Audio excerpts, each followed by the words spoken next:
الناس امبارح فرحنا بقى انت النهارده. فرحتنا بالصلاه على النبي، ما شاء الله التفاؤل اللي كان على الفيديو ما كنتش اتوقع كده. تعالى واللي كان على الواقع برضه. تعالى، لسه ما خزنتش، محتار تجيب ايه ومش عارف تجيب ايه تخزنه بدل الزبديه اللي خلصت. الزبديه خلصت في السوق، محتار تجيب ايه؟ هات الكيت. الكيت ابو 25 جنيه اهو.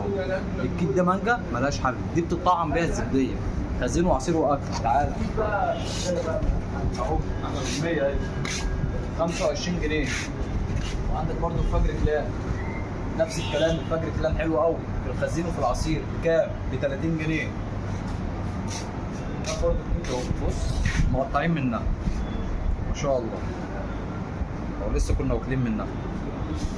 بص كده من جوه عامله ازاي ما شاء الله. بص كده عشان اوريك بس ان هي حاجه ايه فوق الخيال. بص شايف كده.